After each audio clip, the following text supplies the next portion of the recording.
never know if it could change your life. Take a chance, you're neither wrong or right.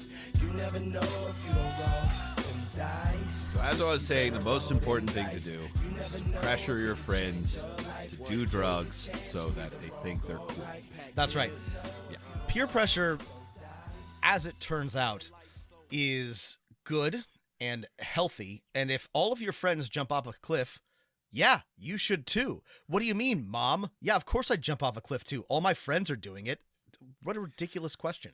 That's the only reason I started playing role-playing games is I thought it would, my friends would think I was cool. Honest to gods, I am not lying. That's funny. Hello, everyone. This is Dungeon Master of None. I'm Dungeon Master Matt. I'm Dungeon Master Rob, and we are your cursed hosts, your guides to all things that are cool, which includes, first and foremost, role-playing games. The coolest thing that you can do, because it is still very difficult to monetize them, and so they have not been made into the same awful cultural pablum that everything else is these days. Enjoy it while it lasts, folks, because the end is nigh. Well, on that cheery note, D&D NFTs are coming. No, Dragonlance is coming. Dragonlance is coming. That's right. We have Dragonlance news, or Dragonlance strong hints, I guess. There's an Unearthed Arcana. So we haven't covered Dragonlance yet. It is along with Birthright, I believe, the only setting we haven't devoted a full episode to. So I guess they forced us our hand, and we've got to do this. Got to do it. I read Dragons of Autumn Twilight or whatever, which is just a hell of a name of a novel. Dragons of Autumn Twilight and Dragons of Summer Flame, whatever the two were. I didn't read any after that. I know that there are many, many others, but those are the ones I read. I seemed to remember liking them. They had a cool wizard and his cool brother and some other cool people. I don't know. Dragonlance is cool. They ride on dragons. I have a big, fuzzy, vaguely pleasant gray, memory wherever that book is. So we'll have to reread it to brush up on Kryn. Well, I started and tried to reread it a couple of years ago. It's just too bad for me. It's just it's just not good. That was my take. So, maybe the lawsuits resolved all those problems, swept behind us, and yes, we welcome Dragonlance to the 5e fold. Probably, right? It makes sense. Like the things that have been popular in recent years, and the properties that can be adapted without a whole lot of additional rules. It definitely seems like Dragonlance falls precisely into that category. It seems like this is a clear next step for Wizards. Yeah. There's only just one fatal flaw, which is it isn't very good.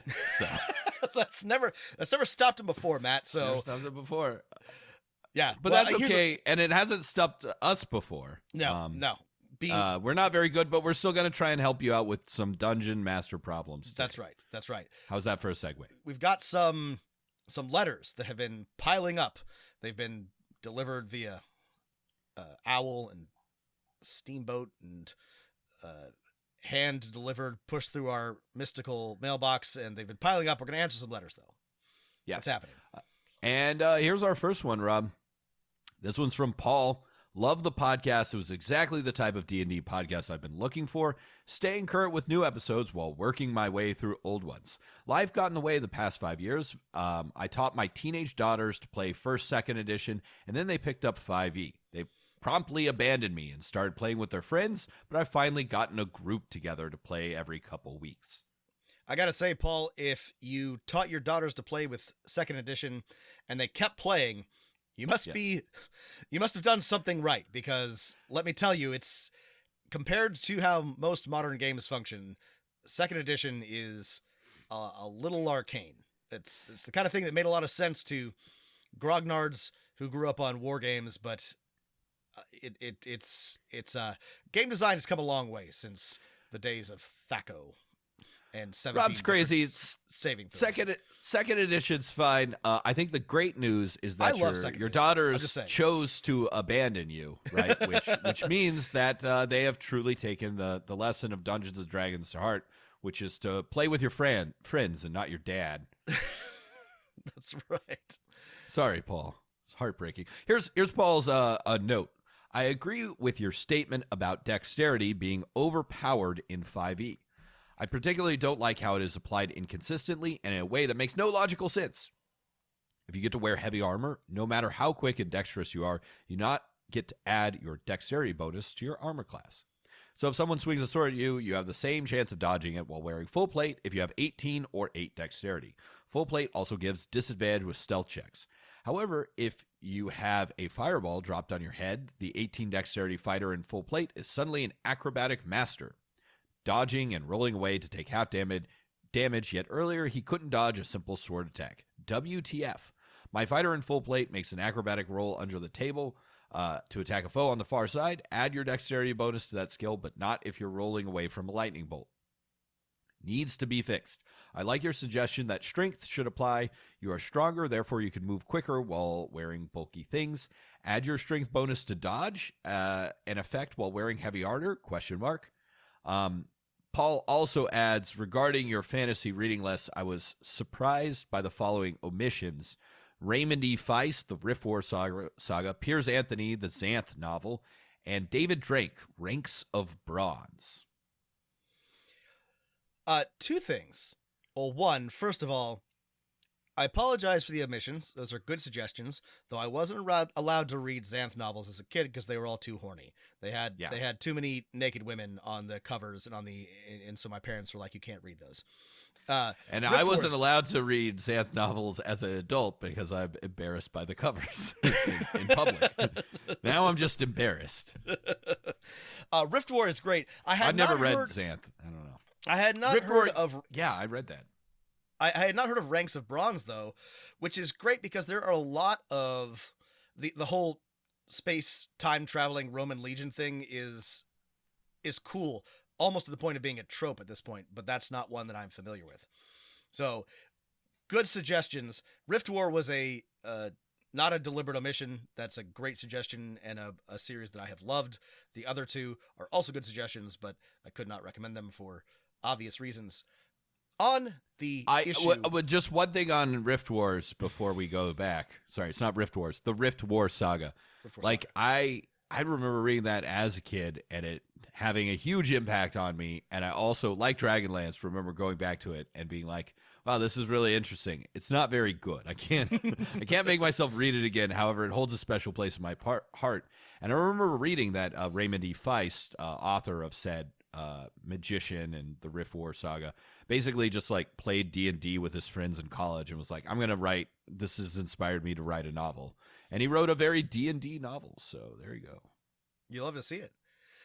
Regarding dexterity, I'm glad you agree. And lots of systems have done better than this. And lots of editions have done a better job with this. I think I mentioned in that episode, it used to be that you could add 1.5 times your strength to two-handed weapon attacks. I know why they removed that, but just because it simplifies the calculations, it weakens strength and further adds to the mechanical benefit of dexterity. Now, this doesn't necessarily matter a whole lot. There's a lot of things that are broken in 5th edition, but it does heavily benefit dexterity-based characters. Like, it does everything. Damage, armor class, reflex saving throws. It's just, unless your DM's a real stickler about an encumbrance, strength doesn't do a whole lot for you, which is not ideal. Yeah, I had a character in one of my games that had like a full plate and a rapier, right? Which doesn't really make a lot of sense, but it does in that Dex is just so much more important for skills and initiative and reflex save or dexterity saving throws. I mean, it's like, oh man, yeah. Poor strength. I don't know if adding strength to armor class is the solution, like the one we gave, or the one Paul gave. It could work. I mean, I think it needs some sort of buff because it just makes so much more sense to have your bonus in dexterity. Yeah. I mean, I feel like it would take a pretty serious redesign. Not one that would be impossible, one that's been done in other games, but to change the way that certain attributes work with derived attributes, saving throws and whatever, to make strength a little bit more useful. And I don't know, maybe for the upcoming 5.5 edition they'll do it, but I'm not optimistic. Yeah, this could be something you solve on the dungeon master and game design end. If you redistribute what triggers each secondary attribute, each saving throw, so that they're all at roughly equal parity in things that come up during gameplay, it's a little less of an issue. I mean, strength will still be worse than dexterity. Yeah. I think the thing that's got to go is dexterity to initiative. It's a controversial statement, but it's like, yeah, like, why do, I don't know, it's like monsters, I don't know. I would just like to see initiative tied to something else. Maybe, I think it could work maybe as just wisdom. No, I don't think it should be an intuition. attribute. I think it should be, honestly, yeah, like its own thing that some classes get proficiency in and some don't. Or some get half proficiency in. I think rogues and rangers should have, things, but it could be a thing that you could just choose. I don't know where I'm going with this, but I don't like it tied to an attribute. Well, and I think we should change initiative anyway. It's something I find trips up my players all the time because there's attack rolls and damage rolls and skill checks, and they're like, great, I get these. And then I'm like, okay, but also there's initiative, and it doesn't work like any of those. It's just dexterity. You don't add anything. And they're like, I don't add anything. I'm like, no, you don't add anything. And they can't, I don't add proficiency. No, you don't add a proficiency. It's just, but yeah. Initiative could be a skill. It could be a straight check of one thing where it's not a separate thing. Obviously the great idea of Pathfinder is initiative is whatever skill that is relevant at the time. I like that. I think a fun way to do it, when you say roll initiative, the dungeon master picks a attribute that applies. Yeah. Is it wisdom? Is it dexterity? Maybe it's sometimes constitution if you're on a tiring march. Who's staying awake the best? I don't know. Nope. I like the way that Pathfinder does it. It has a lot more. Well, one, it's more dependent on the situation, and it's a lot more interesting and variable. Paul also adds, as a PS, regarding the ecology of an owlbear, yes, they shit pellets. It's canon. And he says, love the pod, and I went to Dungeon 214 as suggested by Paul, and here's the quote. Like owls, owlbears tear their food into chunks and swallow the chunks whole. Inside the stomach, much of the prey is digested, but bones, fur, feathers, and insect shells are churned into pellets, regurgitated by the beast. These pellets are usually found near an owlbear's lair, and a good indicator of an owlbear's presence nearby. Paul, thank you so much for this. I was delighted. This is from Dragon Magazine 214, 1995. I was sure that there was something on owlbear ecology somewhere, but I was just so damn tickled. So thank you for finding this. It is confirmed. Owlbears shit owlbear pellets. Their babies are carnivorous, and they learn to hunt. And yeah, it's got a whole bunch of stuff on the owlbear. So, it's also goofy as hell, but yeah. My favorite thing about that quote is I feel like the author is just plagiarizing the dictionary, the encyclopedia entry for pellets, because it says insect shells. I'm like, owlbears are giant. Are they really eating insects? Maybe. Yeah. I'm pretty sure that's copied directly from the encyclopedia. That's owls. Owls are eating insects. Thank you so much for writing in, Paul. And thank you for finding that Dragon Magazine and the owlbear ecology for us. I was truly delighted. All right. We have another letter from Jeremiah. Jeremiah writes, Dear Matt and Rob, I've had this idea running through my head for a while now, and after looking online, I can't find anything that someone has already made, so I thought I would ask you two. My idea is this. The PCs start at level 20, and as the adventure progresses, the PCs de-level, and the challenges continue to get harder. Do you know of any homebrewed adventures that use this concept? I understand that once they get down to a certain level, they're likely to die very easily, but this could force them to get extremely creative in their problem solving. Is this idea even a good one? Looking forward to hearing your thoughts on this and hopefully to go about how to go about creating something like this. Sincerely, Noob DM. Well, I have never heard someone do this, and you've cleverly, dangerously taken the very basic idea of the game. As you play the game, you get more powerful and more complicated and switched around. I think there are some other game systems that work kind of like this, but not D&D. D&D is you get more powerful. I don't know. Have you heard of this concept before, Rob? I have never heard of this before. This is a great idea. I think that it is. Is it? I think it's terrific. I think that it's a clever subversion of all sorts of tropes. Do I think it would be fun to play? Yeah, now there's the question. I don't know. I do think that it's a really, really interesting idea, and I do think that it would be a really unique challenge to design and run. Right. So here's the basic idea of the game is like as you level up, you get more powerful. In this game, you are getting less powerful, so you're asking player skill to improve, right? As character skill gets less, right? The challenges keep getting harder, you get less powerful. The only way to solve them is not by your character's abilities, but by your player's wits. So, like, that is an interesting idea. Can it work? I mean, players really level? See, that's the thing. Are players actually getting that much more better and clever at the game as they go on? A little bit.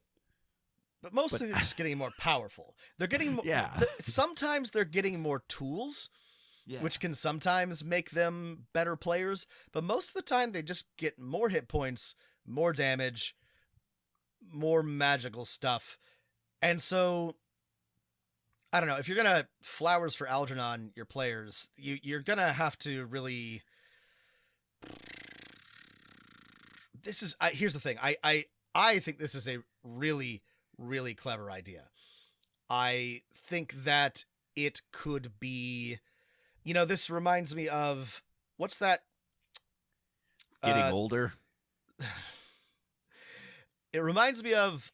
There's a whole, like, genre of board games or whatever like this, like what's it called? It's called Train, where you're just trying to like get the trains running, and then it turns out you're like sending people, sorry, spoiler alert for Train, but you're sending people to like concentration camps, and you've been spending this whole time trying to, you know, better optimize your train schedules.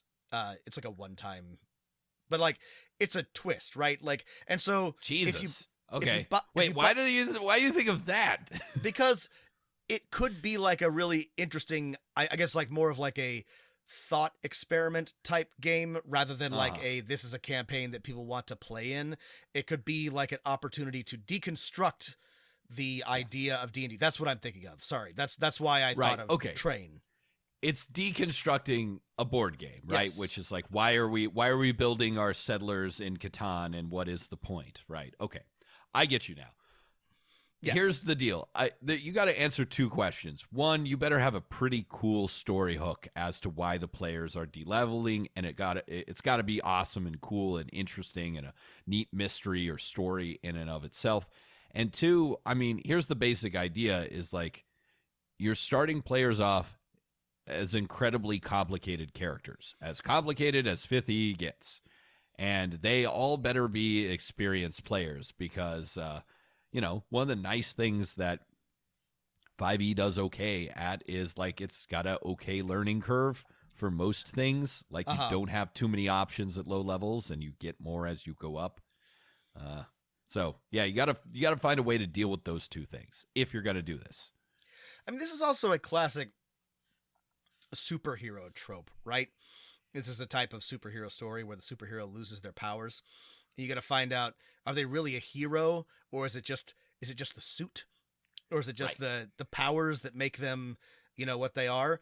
That's why I think, again, playing this is maybe like a short campaign or even a long one shot or something, rather than trying to make a whole extended campaign out of this would be better, because it'd be more about telling a very specific type of story than really the, I guess, challenge of de-leveling, which I cannot imagine a way to make very interesting or compelling. It just sounds like it would be very punishing. It's a lot of bookkeeping too. It's harder to de-level than to level. It's really hard to de-level because you're really not. Here's the thing, Matt, I don't think is sold on this, but Noob DM, I think this is a really interesting idea, and I think you should go for it. I think it would be very hard to do. I think you should go for it because it will not affect me in the slightest, whether you do this or not. I'll be honest with you. You got to have a really cool plot, story, reason for this. You got to have player buy-in for this crazy idea. I mean, if they're experienced D&D players and you can sell it to them as like, no, I don't think anyone's ever run this type of campaign before. Yeah, maybe you can get some people on board with it. However, gosh, it's going to be a lot more work than normal to make it fun. Yeah. The key thing is definitely you need to make sure that your players want to do this, because more than any other type of D&D, I think this is going to have the potential to be unfun. All of that being said, fascinating idea. I think conceptually it's really, really interesting. So I say run with it. Thanks for the very thought-provoking letter, Jeremiah, Noob DM. All right. Well, we're de-leveling ourselves right now. Our empire is de-leveling. The planet's climate is de-leveling, and we've got another letter. This one's from Ariel. Ariel writes, "Hello, DMs Matt and Rob. I've been listening through your episodes in order. I'm currently not far from catching up, so I wanted to send you a message with a few questions and comments in hopes you'll discuss them soon. First, I wanted to tell you that I borrowed your parchment golem from an early episode and placed it in my world as a luxury delivery service for the upper crust of the city. The parchment golems were made to house small parcels and deliver messages before bursting into confetti and returning to the workshop to be reused in the postal service known as the Daily Papers. My PCs encountered these golems in a quest to stop bandits from gutting them and burning them and taking parcels from the rich district of town. I described them as origami Baymax, and my players had a lot of fun interacting with them." This is so great. I don't remember what episode. It was an early episode where we designed. It was like episode 8 or something. Parchment Golem. That's one of my favorite monsters that we've designed. I've only used it a couple of times, but those were fun. I really liked those. I thought they had a lot of potential. So I'm really glad that you're getting use out of them. It makes me very happy. Right. You can't beat your first couple albums. Eventually, you're just re-releasing live albums, right. and, just compilations. doing the greatest hits over and over. I've been DMing for a couple years, but this is the first long-term group I have had, so I've taken the opportunity to ask them my strengths and weaknesses so that I can improve. I've been playing to my strengths in world building and character building, but struggle with making challenging dungeons. I tend to make them too short out of fear of making a slog to get through. What would you consider a decent length for a typical dungeon? Should it take more than 1 3-4 hour session to get through a good dungeon? I have 4 newly 7th level players that are very well and probably overly equipped for most high challenges and haven't gone this high level before. Any input would be greatly appreciated. Thanks for making my long day of driving and grooming dogs a chance to improve my DM skills and make my table a fun and engaging place for my players. Sincerely, Ariel. Ariel, this is a really good question, and it's an interesting question to me because I feel like this is a really good problem to have. So, Matt, maybe you can. I'm curious what you think, but I feel like, there's 2 questions here. 1, how do you make a compelling dungeon? And then 2, how long should they be? So first, there are so many, compared to basically anything else that you could pick for D&D, so many resources to draw from. So many people have created so many really, really good dungeons that if you're not strong in dungeon making, which by the way, I am not, just steal them. Just steal them. That's literally what they're for, and most of them can pretty easily be modified and dropped into your campaign. There are a lot of really strong dungeons for every edition that you can pick up and put down that are just masterfully well designed. So you don't have to bend yourself into knots trying to create one yourself. And that's the thing with so much variety in dungeons. Rob, tell me if I'm wrong here, but I don't think there's one length a dungeon needs to be. It depends on the purpose and the needs of the campaign, right? You've run Dungeons of the Mad Mage, which is a like 2-year-long dungeon, and I've run 1,000, 3-5-room dungeons. In fact, there's a whole book called 5-Room Dungeons that you can get for free by Googling it or subscribing to an email list. I don't think there's one right length for a dungeon.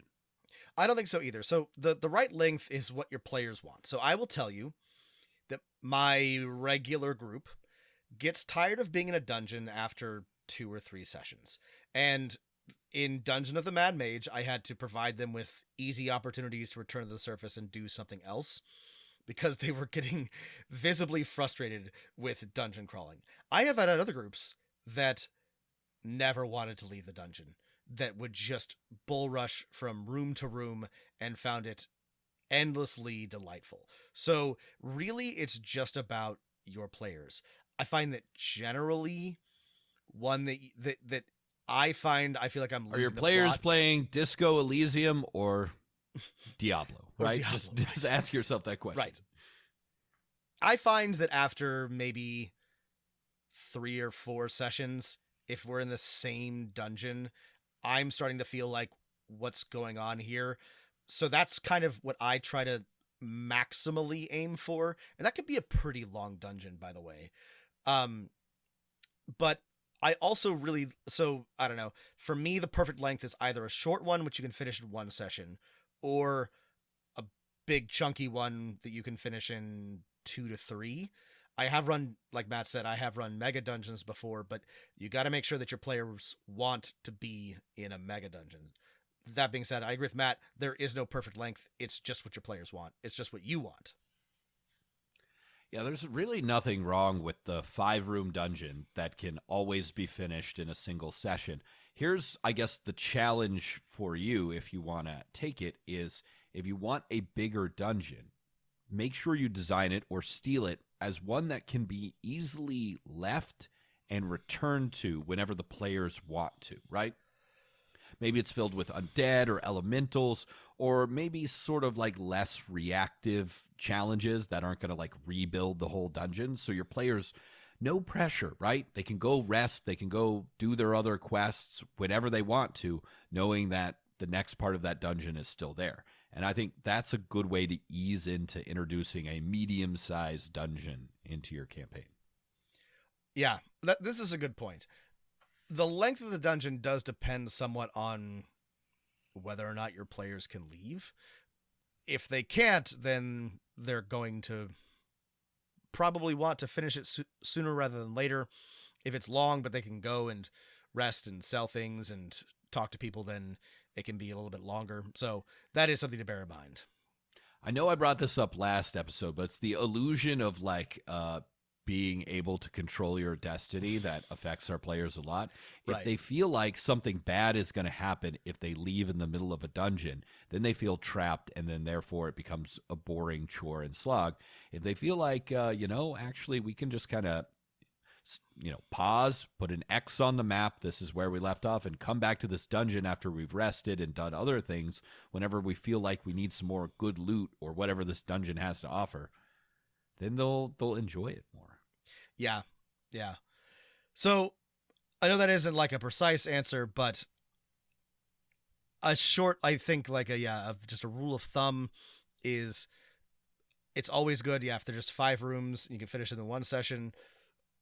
More than 3 is maybe too long, but really it's up to you. It's up to your players. So, but definitely borrow. Definitely there's both free and paid resources by the dozens. People are really good at making dungeons. Thousands. There are lots of really good I mean, D&D has the community has a wealth of people who are really good at just dungeon design. So again, I'm not very good at this as a DM, but I don't have to be. I just steal and borrow from people who are better than me, and there's just tons, and a lot of them are really fun to run. So dig through the resources, grab what looks good, and just check with your players. Yeah, if it sounds like dungeons are not the focus of your campaign, but players just love having a place where they can cut loose, show off their awesome skills that the game rewards them with. And again, build one that they can leave and come back to, and then your players can tell you what's a good length for a dungeon. If they leave it after one session, then maybe you should stick to more one-session dungeons more often than not. If they leave after two, maybe that's telling you something. Try and pick up some cues from your players by giving them a free to come, free to leave dungeon. Yeah. Ariel also writes, P.S. Yes. I am rebooting my first ever homebrew world for my next campaign and would love love input on building out some of the bits I'm unsure about. Do you still do Campaign Doctor, Campaign Bible help? Thanks. Yes, we do. Sure. Maybe we should make another call to send us another campaign summary. Like send us a 1-page or full campaign Bible, and we'll talk about them again. Yes. That could be a fun episode. Yes, please do send it to us. Hopefully we'll be able to get to it in a timely manner. But yeah, absolutely. We would love to look at more campaigns, do more campaign Bible stuff. So send them my way. All right. Thank you so much, Ariel, for the letter. And I wish you luck with your dungeons. This next one is from Noah. Noah writes, "Hey, Rob and Matt, love your show, especially your willingness to speak truth to power regarding Wizards of the Coast. Feel like lots of D&D podcasters tend to tiptoe around this in hopes of, getting minis sent to them. Well, I would like free stuff. Don't think that I am too virtuous, but also I can't keep my big mouth shut, so too late for that. But I'm glad you appreciate it. Sometimes I get the sense that some of our listeners don't, so I'm glad that it doesn't bother you, because I have lots of opinions. We have lots of opinions. Yes. Appreciate the sentiment. The way you phrased it makes us sound like we're like the protesters in St. Petersburg, like getting fucking shoved into a black site for protesting something. It's just a game, but thank you for the sentiment. Thank you. Noah writes, continues, I've been percolating on a setting campaign idea for a while, and I can't quite tell whether it's... Sorry, did you bold this so that I wouldn't read the whole thing? Yes, I did, Rob. It's a very long letter you put on you. Thank you, Noah, for this long letter, in case this is not... So I do want to read this first part. Let me start that again, and then I'll skip to the bolded part. Right. I've been percolating on a setting campaign idea for a while, and I can't quite tell whether it's great or trash, offensive or just fine, when I'm reading too much into things. I've got some of Campaign Bible knocked out, but I'll spare you that and give you an overview with specificity on the potentially sticky parts. So there's a bunch here, but here's the first wrinkle. Some species are inherently magical while others are not. I think this creates some interesting tension, factions, etc., and the playing field is relatively leveled by the time the PCs arrive. But is the main concept racist? I definitely don't want to reinforce the idea of inherent racial traits, evil, intelligence, savagery, what have you. But does this count? You could be a dumb, lazy elf who happens to have an inherent magical spark, or the world's most thoughtful, compassionate half-orc who happens to be shit out of luck when it comes to inborn casting power. Is that fair? All right, so that's wrinkle one. Okay. Let's unpack wrinkle one. Okay. So Noah's given us a world in which elves and gnomes, as sort of like species that have been around for longer, are inherently magical for reasons of the world, and other species are not. I'm just gonna say no, it's not. This is baked into the rules of the game, in that elves and I think most gnome species get a magic power, or at least they used to. Right. Some elves get a cantrip, you know. Obviously, there's so many races now and species now that doesn't really make gnomes and elves special, but among the basic races, it does. So this is an interesting question. So I agree with Matt. I don't think that this is inherently racist. It depends, I think, on the society or the structures that you have placed around it. Is being able to do magic good? Is it powerful? Does it provide you with major material benefits? I mean, you could say yes, obviously, but maybe in this world that's not the case. Maybe the other species have technology or better social structures or something that evens the playing field. Or maybe there's a world where just because some species can do magic doesn't inherently benefit them in one way or another. In fact, maybe it could be a detriment. You could put it in the other direction. So I don't think that there's anything inherently racist about having some races, some species with inherent magical abilities. Yeah, no, I mean, how it doesn't seem that different to me as Star Trek describing humans are like this, and Bajorans can use telepathy, right? They have a power that humans don't have, and that's okay. They're a different species, and unpacking those differences is an interesting fodder for storytelling. And then you also have to remember that, like, the player characters are exceptional, right? Noah goes on to detail that, like, other races can do magic now, but they've had to, basically, I don't know, come up with hacks and stuff like that, right? Whereas for elves and gnomes, it's more inherent, and like every elf and gnome can do it. But the PCs are exceptional. So the first level human wizard is going to be, still better than an average elf, or just as good, or something like that. And that's interesting, right? Maybe all the elf wizards look down on the human wizard. I don't think that's racist. No, that's interesting. And I think, I mean, to me, this provides an interesting opportunity to make it not be racist, because there's nothing that says that there has to be racial animus over this magical distinction.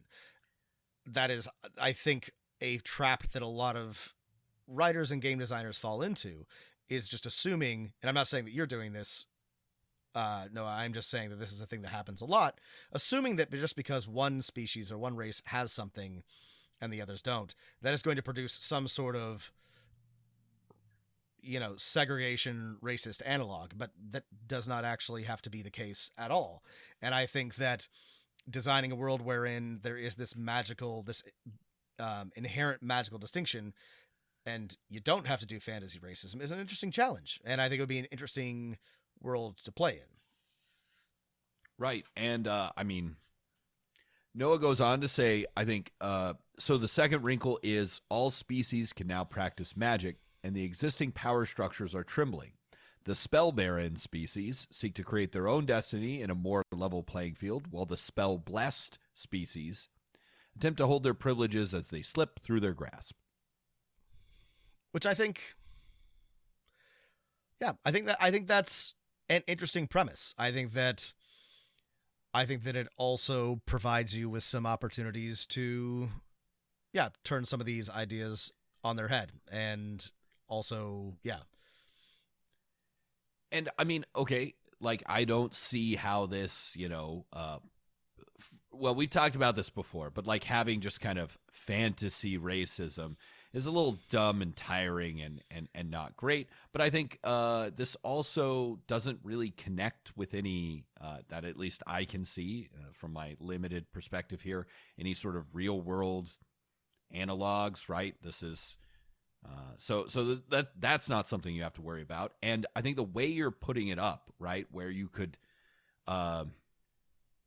put out the spell blessed as an analog for Noah goes on to say as an analog for old money, and See, basically sorry, I hadn't gotten to this, but that already is a better frame, because you can have all sorts. That's a cultural distinction. I've been I've been watching The Gilded Age, which is all about the old money of New York getting upset about the new money, like the Rockefellers and the Vanderbilts and whatever, which is funny because now they're old money, and which tells you what you need to know about money, which is that sometimes it gets old. It doesn't matter if it's old or new. What matters is that it's money. Anyway, that's a much more like cultural distinction, and the spell-blessed hanging on to their magical privilege isn't a racism story. It's a class story, or it's a culture story. It's a society story. And then you can avoid all that weird icky stuff about doing a fantasy racism and just make it about the new folks the old folks trying to keep the new folks from rising up. Yeah, and I mean, you can, this is also a divide in approach to magic, right? Mm-hmm. Some believe magic should be restricted to the few. And maybe they have some good points in that magic has some destructive effects, right? And then others believe that everyone should use magic, but maybe they're chewing up magical resources or the environment or something like that. And it's an approach, a conflict over ideology, and not just the elves hate humans and dwarves hate orcs or something, which is it's a distinction over their approach. Noah goes on to describe the Spellbearer and the new races as tech bro, disrupty industrialists, which I like a lot. I like the distinction between the stodgy, ostensibly conservationist, conservative, spell blessed, the original races, and these disruptor newcomers. They both suck, and that's how you know you've got a good concept, is when both sides are equally obnoxious, and then you make your players choose, and then they get really upset about that. They got to choose between two bad sides. That's the sign of a good plot right there. Yes. Rob, a very kind DM who loves just let the players feel empowered and have fun. Yes, that's right. That's right. Empowered to choose between two worse options. That's the best way to DM. Yeah, I love an idea of like startup tech bro wizard conclaves. That seems super annoying. And then you put those opposed to your stereotypes from the Gilded Age of the noblesse oblige attitude. Yes. Yeah, they both suck. That's right. You got sneering socialites versus I say. Yes, that's right.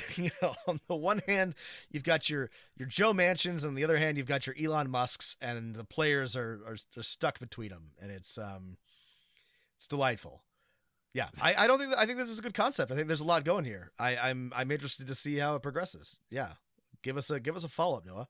And Noah, thank you for this letter. And I think it's illustrative of the fact that I want to remind everyone of is that as Dungeon Masters, we can change these types of things for the world without it really having any effect on like player character creation or anything like that. Because again, the player characters are special. Yes. You want to be a spell baron sorcerer. You're some dwarf who has made a deal that has somehow got them, they injected, Captain America style, a bunch of pixie juice into their veins, and it's the super sorcerer serum, and they're a sorcerer now, right?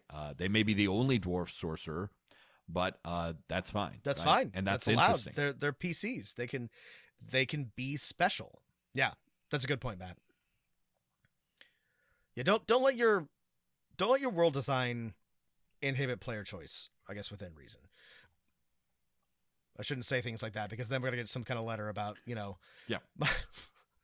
Bob, stop making blanket statements that you're going to force me to defend on Twitter. Oh, my God. Thank you for writing in, Noah. This is a really interesting letter, and I think you're on the right track. Best of luck. Here's our next letter. It's from Arash. Arash writes, "Aloha, Matt and Rob. Aloha. Longtime listener of the show. I appreciate your thoughtful views and find them very refreshing at a time like this. Anyway, I'm running my own Wildemount campaign. I think it's Wildemount. We've been corrected on this a bunch of times. Yeah, it looks like Wildemount to me, but I think it's just Wildemount. And I think it's just got an extra E because Matt Mercer thought it looked cool. So just because the way that English works, it wouldn't be pronounced that way. We'll say it Wildemount. Wildmount.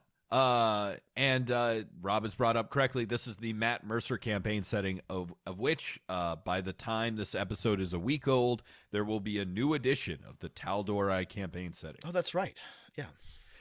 Anyway, I'm running my own Wildmount campaign, and Cult of Tiamat is an antagonist in my campaign. I know there's some interesting material regarding this in Tyranny of Dragons. However, it's a bit Forgotten Realms specific, and there are some elements of the cult that I require which aren't included. I know where the cult is located, and I know its leaders, but what are some other important elements that I need to include? I have some other specifics, but I would like to know what you think are the essentials. Thanks again, Arash. This is a really interesting question to me for a couple of reasons. One, I think it's interesting to think about, like, what does a cult need? But two, Tiamat is so tied to Forgotten Realms, but doesn't have to be. And so I actually think this is really interesting. What would Tiamat, or what could Tiamat be like independent of that whole sort of, mythology that's, related to the cosmos of the Forgotten Realms? There's nothing about a chaos dragon that's unique to that. So I think this is really interesting, and you have an opportunity here to make Tiamat even more threatening and more interesting. So I don't know, what sort of things does a cult need? When I think of the cult of Tiamat, I think of the fact that Tiamat is like multiple aspects of evil combined into one, and that in some interpretations of Tiamat, her own heads often argue with each other, which, if you think about it, maybe that's silly, but on the other hand, that feels like very mythological and godlike. It does make sense for like a deity, maybe, to like a animal with arguing heads, kind of weird. But if it's a deity, you can sort of see that as maybe aspects of itself in theological conflict or about the fate of the world. So if it were me, yeah, I would want different leaders with different perspectives. Yes. That are like are in some way, as below, so above. In this case, with Tiamat, recreating that dynamic on the material plane, and vying for control and being completely evil to one another. Yes, and you can theme these branches or heads of the dragon to match Tiamat's heads, different powers, different elemental affinities, that sort of thing.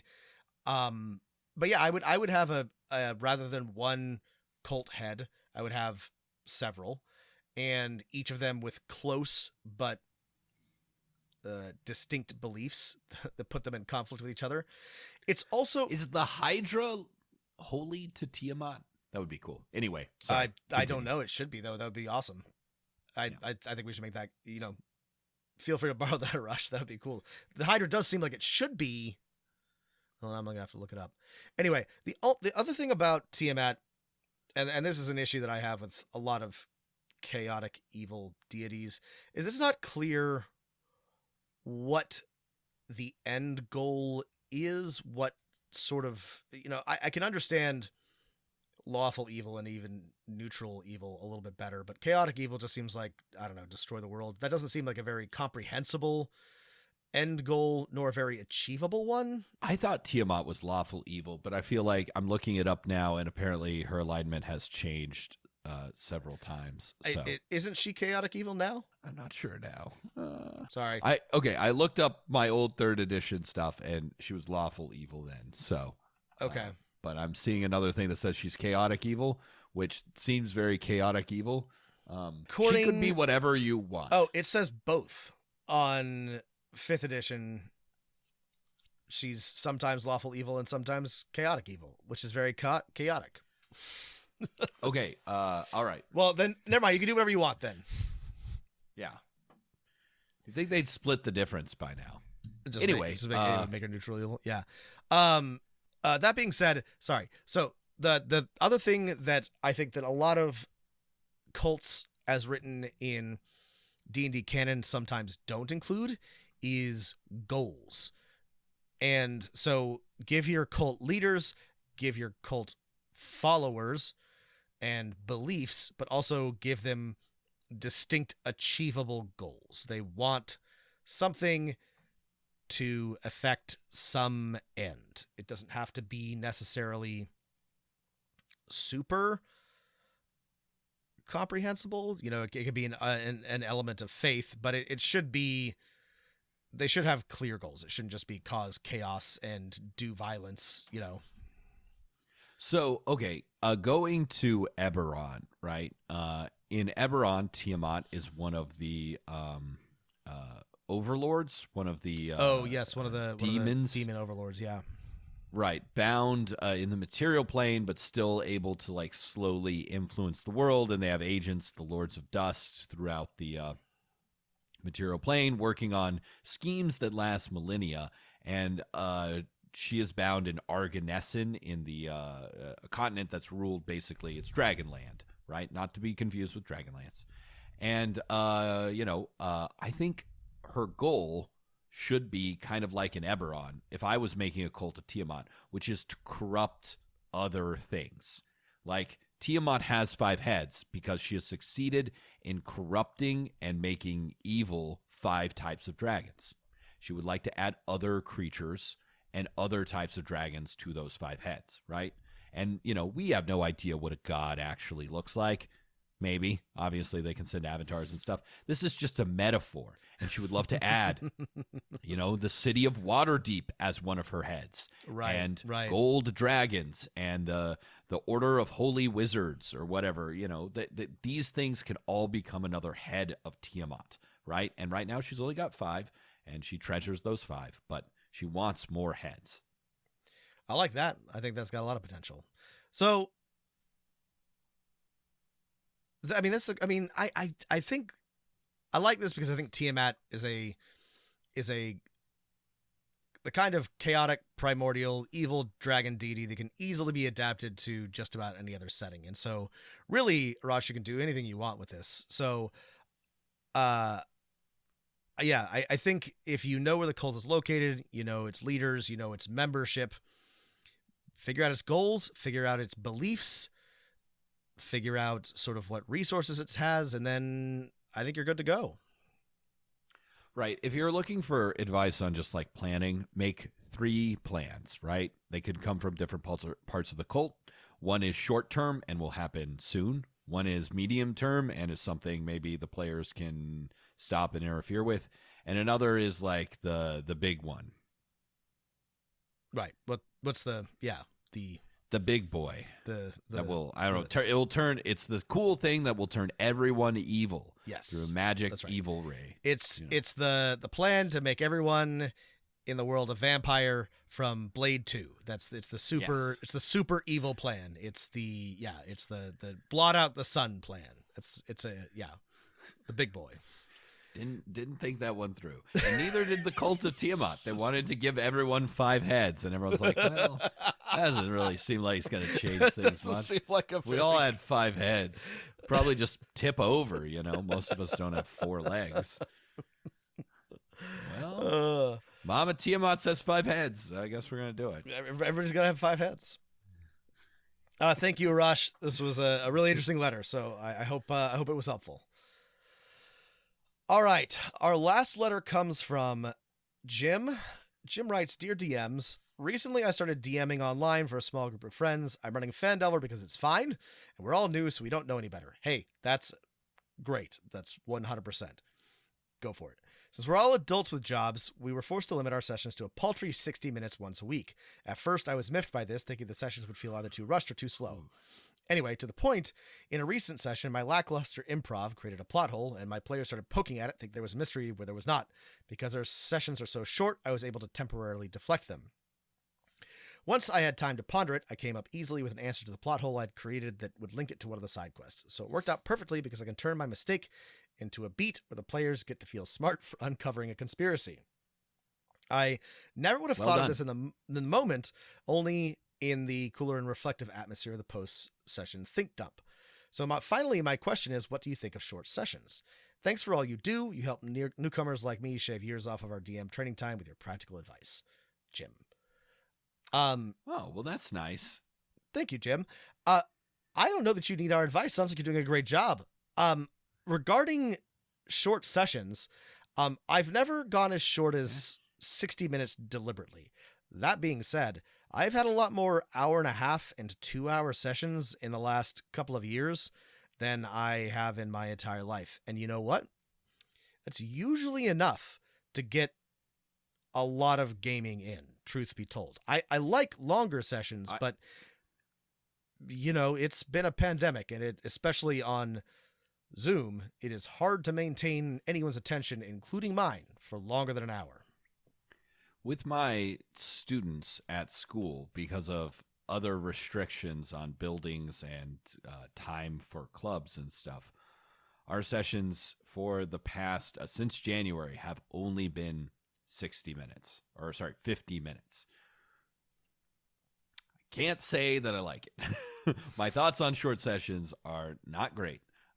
It's just the problem is, right, you've got to lose 10 minutes at the beginning and 5 minutes at the end, kind of, right? And even if you don't lose that amount of time, things are slower at the beginning, right? And I think Rob has a fair point. I think there's a nice little critical mass at 90 minutes where that's like a bare minimum.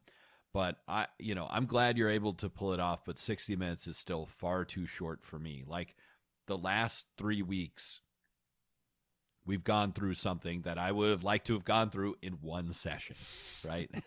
Which makes sense because, a session in my mind is 3 hours. But you play with the time that God has given you, so. That's right. I mean, the real answer is if it works, it works. I think 3 hours is the optimal session length. Like I said, especially in terms of actual playtime, there have been definitely several, we were sitting around for 2.5 hours or whatever, but we only played for an hour and a half. So I guess that's sort of the thing, Jim, is are you only with each other for 60 minutes? Because that's real tight, because you got to have time to chat and unwind, and then your playtime gets really compressed. But if you've got the time, but the actual session time is only an hour, that's enough to get something done. But like Matt said, if it were 50 minutes or 60 minutes, that's really tight. But if you can make it work as a DM, then go for it. After I made it through that 3-session arc, I was like, all right, I gotta, make sure I plan differently, where that when we show up, the things that happen will reach some sort of interesting conclusion, right? This is actually where I think long dungeons are a bad idea, right? Because the 3 sessions I ran were a 5-room dungeon. No wonder you were frustrated if that took. Do not want to do a 5-room dungeon over 3 weeks. I will kill myself. I don't like it. So the answer is Matt doesn't like short sessions. Rob thinks they're okay conditionally. I think that either way, you got to plan for them is what I'm saying. You got to think in terms of 60-minute blocks. And if you're doing that, you'll be better off. But it sounds like you're making it work. So if your players like it and it gives you the chance to recover and think on your feet, then go for it. Especially if at the very least, if you're consistent, then that's better than nothing. Absolutely. Thanks for the letter, Jim. Thanks for the letter, Jim. All right, everybody. Thank you all for listening. Thank you all for being being here with us on this journey of dungeon mastering. As always, please rate and review, subscribe, smash that like button. And of course, if you want your letter to be read by us and maybe even answered by us, the address is dmofnone@gmail.com. That's right. Send us your thoughts. As always, as well, stay healthy, stay safe, and keep rolling them dice. With heads uncovered, swear we all to bear it onward till we fall. Come dungeons dark or gallows grim, this song shall be our parting hymn. Raise the scarlet standard. standing high, beneath its walls we'll live and die. Though cowards cringe and traitors sneer, we'll keep the red flag flying here.